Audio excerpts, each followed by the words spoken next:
Well, let's start. I think that in the next minutes, more people could join us. Thank you for joining us in this session, in this informational session about the intersessional activities of the IEF, specifically the 2018 process. My name is Israel Rosas. I'm the outreach manager for the Latin America and the Caribbean region for the Internet Society. I'm also here with Agustina Calegari, Paula Real, and Raquel Gato from the staff. So thank you for joining us. Please don't hesitate to ask any question or any comment you'd like to make during the session. Well, first of all, I'd like to start with some information about the Internet Governance Forum, some useful information about the IEF in general, and the IEF 2018 meeting. Well, first of all, the IEF itself is a forum for multi-stakeholder dialogue on public policy issues related to key internet governance issues. The first IEF meeting was convened in 2006, and all the meetings are carried out every year since 2006. The working language of the IEF is English in the annual meeting, but also in the intersessional activities. This important forum, it counts with the advisory of the multi-stakeholder advisory group, the MAG, which was established by the Secretary General of the United Nations. Its purpose is to advise the Secretary General on the program and the schedule of the Internet Governance Forum meetings. Each year, the MAG renew a part of their membership. Currently, Raquel Gato, our colleague from ISOC, is part of the multi-stakeholder advisory group. So I don't know if Raquel wants to talk about the MAG a little bit, or if we can continue with this presentation. Hi, Zahara. I'm just noting we have also June, who is in the MAG, June Paris. Yep, sure. Yes. Hi everyone. It's good to have you here. But I think if you want to finish the presentation and then we can jump in, just so you can follow your logic. Perfect. Well, so the information about the 2018 meeting. This is the 13th annual meeting of the IEF, and this year will be hosted by the government of France at the headquarters of UNESCO in Paris from 12 to 14 November this year. Each year the meetings have a main title. This year is Internet of Trust. And it is important to note that if you are planning to attend the IEF on site, the registration is mandatory. It will remain open until November 3 in the website of the IEF, and also all the logistic information as well as the schedule of the meeting is available in the host country website that is displayed here in the screen. So this is the general information about the IEF, about the 2018 meeting, and now we can pass to the intersessional activities. Mainly the dynamic coalitions, the best practice forums, and the connecting and enabling the next billion project. So the dynamic coalitions emerged during the first IEF meeting in 2006. The coalitions are informal and issue-specific groups comprising members from various stakeholder communities. In general terms, all the coalitions must follow three principles about openness: open membership, open mailing list, and open archives. So also the coalitions are asked to submit a yearly report or thematic paper to the IGF Secretariat as an update of their annual activities. So this is a part of the intersessional activities because the dynamic coalitions keep working during the year, not only in the annual meetings of the IGF. So there is a list of the dynamic coalitions currently active. There are 17. from accessibility and disability to youth coalition. So we have accessibility and disability, blockchain technologies, child online safety, community connectivity, core internet values. So you can find a very diverse list of topics in which you can participate. So the dynamic coalitions are one of the intersessional activities, but also there is the best practice forums.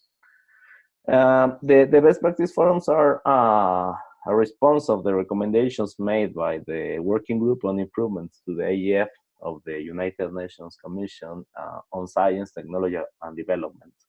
The working group called for more tangible outputs of the IGF. We know that the IGF meetings are mainly focused on dialogue, on exchange of ideas and best practices, but we don't have any final act or something, or some resolution or something like that. So trying to build more tangible outputs, the IEF has developed this intersessional program of best practice forums. The outputs of each year's BPFs are intended to become robust resources, but also to serve as inputs into other pertinent forums. In fact, we recognize as the BPFs, the outcomes of the BPFs are living documents that could evolve and grow over the time. For the 2018 cycle, the MAG agree 4 best practice forums. One on artificial intelligence, Internet of Things, and big data, that is new for this year. Also, the cybersecurity BPF, who continue the work from 2016 and 17, which also builds on the previous BPF on spam and search. We have also the Gender and Access BPF, which continue the work from 2015, and the local content, which is the second year that we have this BPF. So, about the new BPF on Internet of Things, Big Data, and Artificial Intelligence, this intersessional activity aims to stimulate discussion and best practices exchange among Internet governance stakeholders regarding these issues. Currently, the 4 BPFs are calling for contributions for the community, and this is one of the objectives of this webinar, to invite the community to contribute to the work of the BPFs. So the BPF on IoT, Big Data, and Artificial Intelligence want to recollect best practice examples of how Internet governance and stakeholder cooperation can help to give guidance or to develop principles in order to stimulate further developments in these important issues. So the contributions can be submitted to this mailing, this email address. The facilitators of the BPF have a specific deadline. They'd like to receive the contributions before October 15. With all the contributions, each BPF can produce an output document in order to be presented at the IEF meeting. So it is important to note the deadline, October 15. As well, we have the cybersecurity BPF, also as a multi-stakeholder group that this year is focusing on the development of culture, norms, and values in cybersecurity. So this is the main focus for this year for this BPF. The facilitators began the initial drafting of the output document on September 1st. They consider this deadline as a soft deadline because they will welcome the contributions on a rolling basis. They are also inviting the national and regional initiatives on internet governance to send their contributions, as well as other relevant entities, organizations, who may be holding meetings relating to cybersecurity. So if you are holding a meeting or event or something related to cybersecurity before the IGF annual meeting, you can contribute to the BPF cybersecurity. They have another deadline that is September 15, because they try to concentrate all the contributions before this date in order to include the contributions in the output document. But as they said, if you are holding an event or something relevant related to cybersecurity, you can send your contribution in order to be included in the output document. On gender and access, we have Agustina, who is very involved in this BPF, so I'll give the floor to Agustina. Hello, everybody. Can you hear me? Yes, loud and clear. I hope you can. Well, as Israel said, my name is Agustina Calegari, and I'm coordinating the Sustainable Development Agenda at the Internet Society, where gender is one of our main focus. So I'm supporting Raquel, that is co-facilitating the BPF Gender and Access this year. So I would like to start by giving you a quick update on the work that the BPF has done over these years, as this is the 4th year that the BPF Gender is at the IGF. So in this time, the BPF Gender has addressed the barriers faced by women and girls to access, use, and make the most of the internet, and has also investigated the challenges that women have to participate and get involved in internet policy development and decision-making processes. So to be more precise about the work of the BPF that has evolved during the years, for example, in 2015, the group looked at the online abuse and gender-based violence. In 2016, aimed to identify the barriers that women face as regards internet access. And last year, the BPF amplified this work by focusing on gathering information about specific communities. So based on all this work, this year, the BPF Gender and Access is currently studying the potential impact of initiatives that support or develop alternative models of connectivity that are directly or indirectly responding to the needs of specific populations of women. So to gather the information and to collect inputs, currently the BPF is hosting a survey that it aims to gather information about how complementary ways of connectivities or alternative model of connectivities, like, for example, community networks, public Wi-Fi, TV white spaces, just to name a few, are having on women access to the internet. The survey, I think, is on the slide, but the survey will remain open until September 30. But that's the deadline. But as with the cybersecurity BPF, I'm sure we will be receiving answers after that period, but we can guarantee to have it in the first draft of the report. So for those interested in contributing to the BPF, you have several ways to be part of it. Firstly is completing the survey. As I mentioned, I think you have the link there or in the slide, but we can share it with you. Or you can also join one of the BPF calls. We are having calls once every 2 weeks, and in October we are going to have think calls to discuss specific issues that are connecting to the work this year. So you can subscribe to the email list and receive all the information there.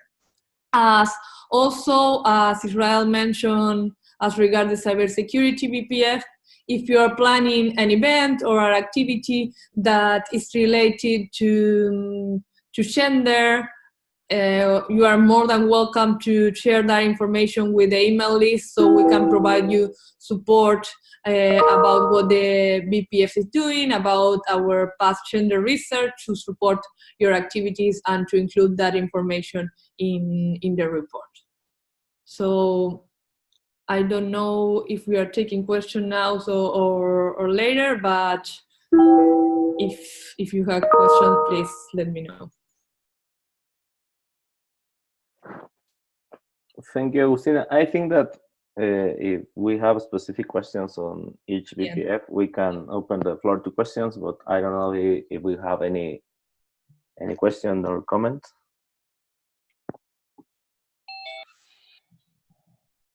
Just great work, Agustina. Thanks, Raquel. Well, thank you. And also, the next BPF that we have is local content. In this BPF, Raquel is very active. So, Raquel, if in fact, I see that Raquel just dropped the call accidentally, I think. Well, we can start with. Yep. No, if you want to go ahead, go ahead. No, it's okay. It's okay. I didn't see you in the list of participants, so please. No, my connection is really unstable, so let me know if I'm breaking up or at any point I'm out. So this BPF and local content has started with the first round in 2016, and it has identified some of the potential challenges for development on local content. And that's what we started together with Nacho Estrada and other SMAG members, colleagues, last year to point this to the agenda. Actually, it was the start of a conversation that hasn't finished, and that's why we brought this for another round this year.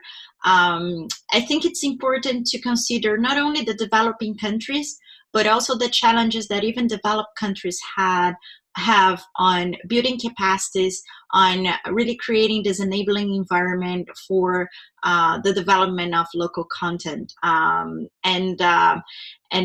Here's saying the sustainable local content chain, value chain for this, not only being the consumers of the information, but also being the developers and being the ones leading this. There are a couple of challenges that has been already identified, but this year what we really want to hear are the local experience on these issues. So are there any models, are there any initiatives that we can draw from to create some kind of recommendations in the policy environment? Are there even policy initiatives that have already been adopted that we can grab on? I need to say that based on our experience, we had just a few replies last year, and there were completely no replies from some of the regions. So it's really important to get this information to see what is being done. Are there challenges for language? Are there challenges for training the people to really develop this content? What is there missing? Are there laws that are restrictive? Are there, what are the issues that are really bringing this and not fostering? By the experience, and that's in the website from the previous studies, is that once you have the local content chain developed and running, you really see a growth in every other corner of this community. So it's not only having the content itself, but it's really empowering the community in economic, even in social and health issues that starts to grow and blossom from this information chain. So anyway, just to be more specific, is that we have the deadline to get this case studies, this local experience in, this policy initiatives, anything that you think can contribute to shaping the outcome recommendations document before the 15th of October.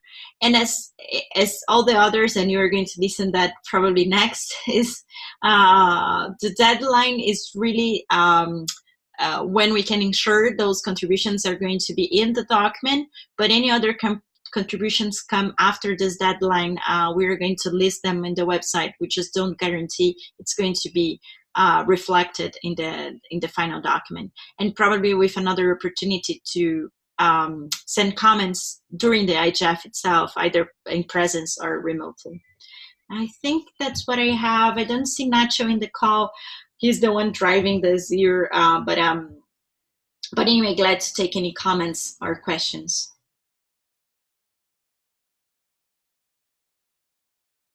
Thank you, Raquel.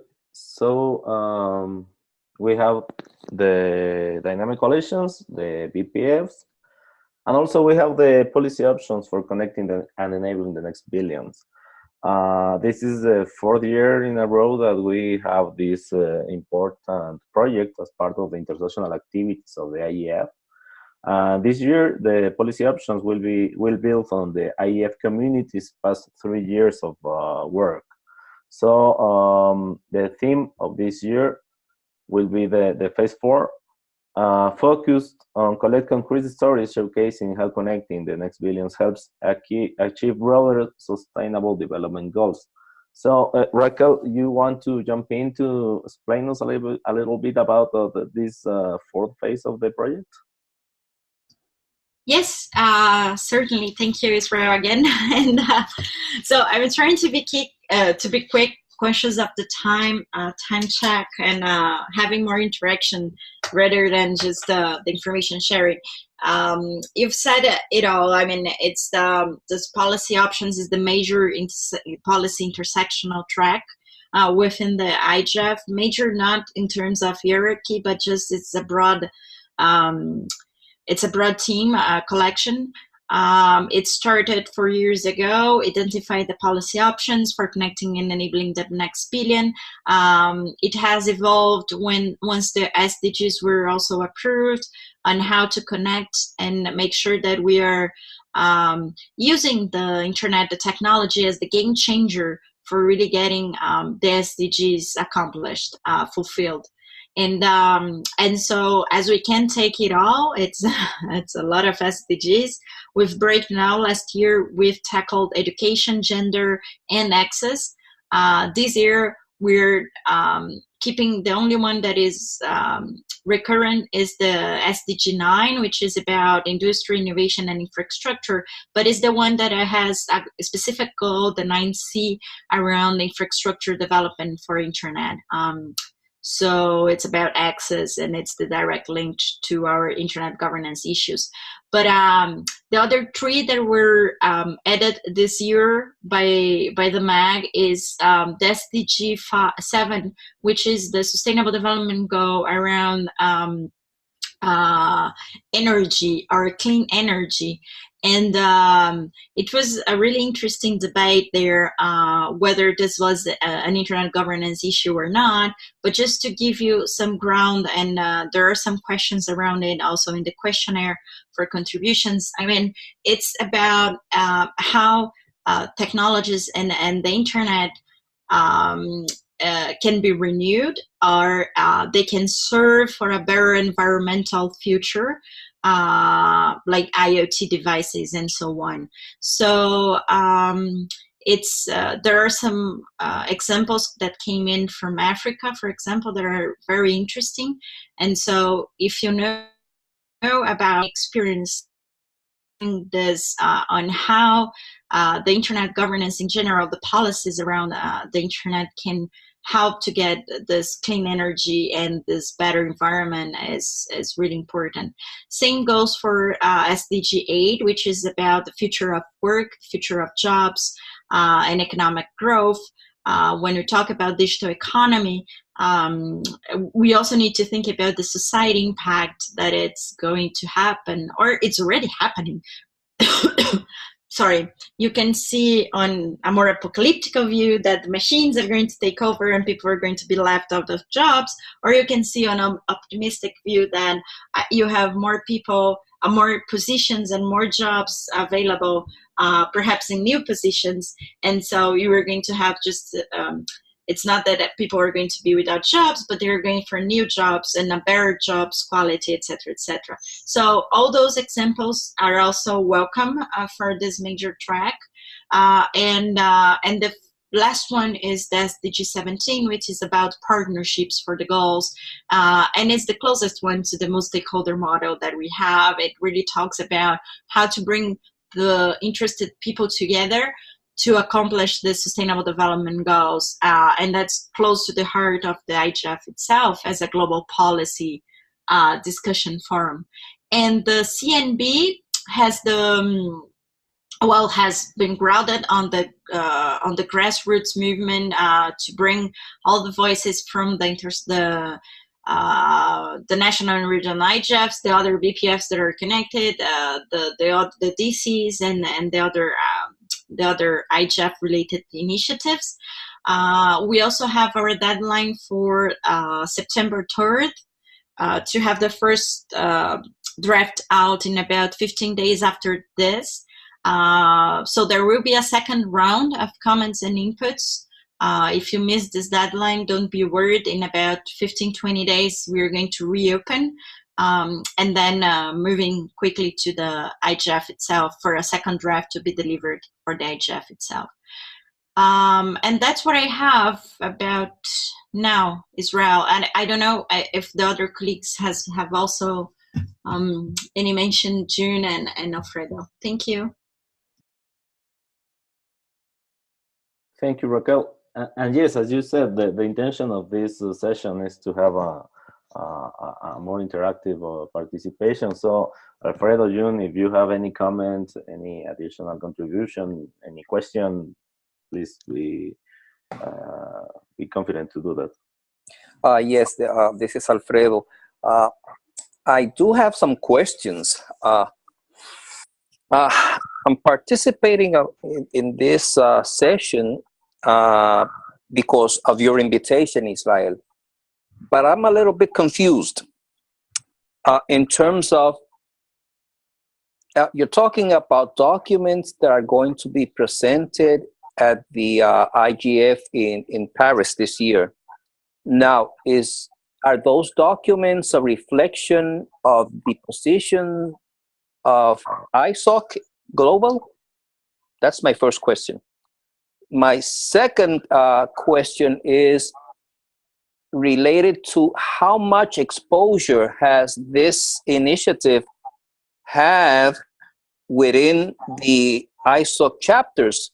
And I'm asking that because I, myself and Eduardo, the president of the chapter of ISOC Puerto Rico, back in 2016, we went to the IGF in Guadalajara, Mexico, and we went to this session where the schools of internet governance of the different regions were present.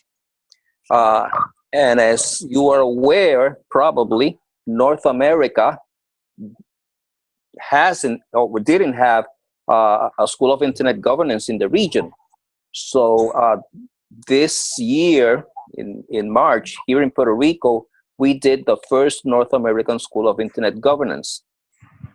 And we're planning on doing something next year in terms of sub-regional IGF, looking into developing, following up on what happened in the North American School of Internet Governance. And actually next year, we're going to have the second one in Montreal, Canada, before or after the ICANN meeting that is set for Montreal. So going back to my question, how does ISOC support chapters interested in participating in the IGF in Paris? Thank you. So, Alfredo, it's Raquel, and I can take your questions. just for the first question, so we have clarity. This is this session right now is supposed to be open to everyone. It's not, let's say there is a lot of ISAC involved just because it's our network, but as people, as ISAC staff involved. But the goal is really to make more of an outreach effort for getting inputs for the best practice forums and for the CNB, for the intersessional work. Not many people are aware that those deadlines are up there and those documents are being built. Just to make one clarification, those documents are going to be presented and discussed at the IGF in Paris, but once they are out, I mean, before they're grounded on these open consultations. So it's really about anyone who can send those contributions and have them reflected in this collection of policy recommendations. And the intention is that once the document is finished, is they serve as reference for any policymakers to build their own local regulation. So it's really beyond, let's say, the IGF Paris per se, and it's important to keep this this in mind. But for your second part, which is more ISAC driven, and I can also reply for that. We're probably going to update soon the website with all the activities that ISAC is involved in, and we are going to ask the chapters to also name the ones they are, so we can be reflected with this ISAC schedule. That's one in terms of information sharing and where there are opportunities to get involved in. In terms of the support grants and fellowships, we're going to have about 60 to 70 fellows coming out of our community. Most of them are youth. Then we have the ambassadors and the recurrent ambassadors. This was a process that started some months ago, and now we just published this week the final names selected for this process. So that's where we're also going to support our community to be present and on the ground. Okay, thank you. Thank you, Raquel. A lot of what you just said, this is June, by the way, I'm calling from Barbados, a member of MAG. A lot of what you said just now is what I wanted to know as well. And thank you for arranging this session so that I can be more educated on the work that you're doing. My problem in the Caribbean is having people, the ISAC participate in what is going on. And I think they're a bit shy with the international platform. School of Internet Governance is a good idea, but mostly the problem here is that people are so busy with their jobs and they're so busy with other things that are going on. And funding. How can we get people to attend the IGF without funding? So I'm reaching out to my community, but it's difficult. Thank you. So June, and you raise a very important point. And Paris, to be honest, is very expensive. It's not an easy, it's not an easy location to be at. What I can say in terms of ISAC fellowships, the process has already started and it's actually finished. So the only other one that I know it's going to probably happen, but I need to get more information on, is around community networks. But it's really bringing the people who are leading the community networks on underserved communities to come. And it's about also sharing this information in our networks so everybody's aware of. I know there are some opportunities also within APC and other civil society, and perhaps we can do better sharing this information in terms of fellowship. But the other one that I'm going to say, I'm a pretty much defender on remote participation. For some years, I couldn't attend also the IGF, and I was a remote participant. It's not the same, but you can do some really great local impact if you create a remote hub, which are local meetings, and you can join online some of the global sessions, but then you can also create your own program, your own list of speakers locally. And that's been, in my experience, the most successful ones, because it's not only being present in the IGF Paris, but it's also having a direct impact in your local community. So I would say there are other opportunities to get people engaged that is not only traveling there. Thank you, Raquel. Thank you for that.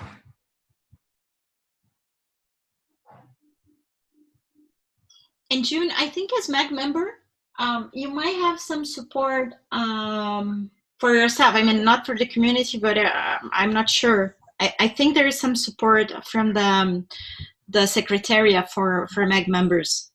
Yeah, of course. Thank you for informing me.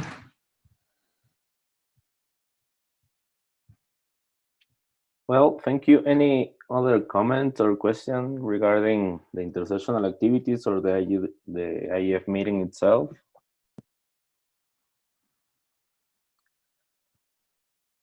Well, thank you for your time, for the participation. We will publish this call, also the results of this call in a publication in our websites.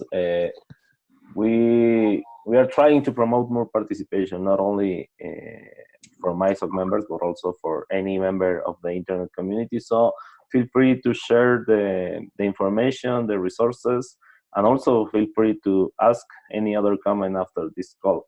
Thank you very much for your time, and see you later. And thank you. Thank you. Thank you. Bye.